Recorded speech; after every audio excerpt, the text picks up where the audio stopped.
All right, what's up, guys? It is mid-December and trees are fully dormant in the garage. I'm starting my cuttings down here. I'm using Notorious FIG's 2.0 rooting strategy. So one thing I can tell so far is my mix. I like this mix a lot more. He said to do 5 parts Pro Mix HP to 1 part water, and that's really helped out a lot. I can tell that mix is like perfect for me. So I did about 5 cups of Pro Mix, 1 cup water, and mixed them all up in a 5-gallon bucket over there, and I like this so far. So now I'm going to bag these up and see how they do. But what I wanted to talk about was my top varieties for this year, 2023. It was tough to really figure out what I think was my top 5. The beginning of the season is kind of hard for me to remember at this point. So, but it seems like the ones in my top 5 are the ones at the end of the season. I don't know if I really did like those more, or if they're just more in my memory right now. But it's hard for me to say 1 to 5. They're all pretty close. So, but I'm gonna say number 5 this year was probably my white Madeira number 1 right here. It really produced a ton of figs. It's a great fig. Can't go wrong with it. So I love white Madeira number 1. So I'll call that my number 5 for the year.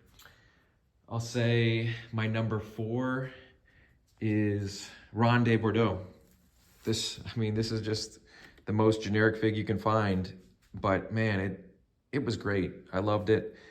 Excellent flavor, an early producer, and a real winner for me. And it produced a lot throughout the whole season for me. So I really was impressed with Ronde de Bordeaux, because I was reluctant to get this. People always told me it was split a lot.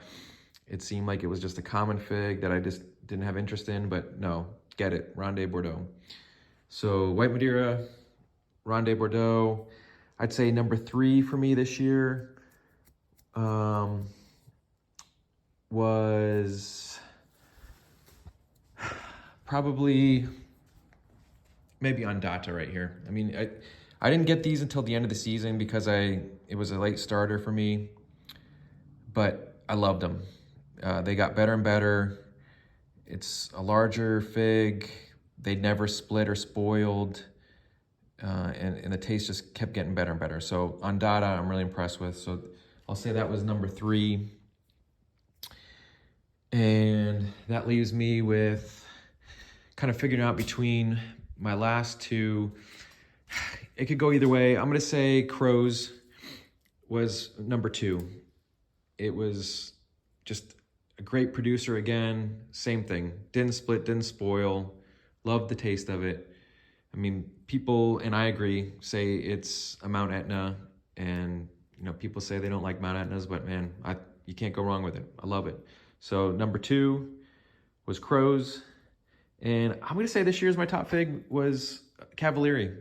I just love Cavaliere. It's a big fig. I love the taste of it.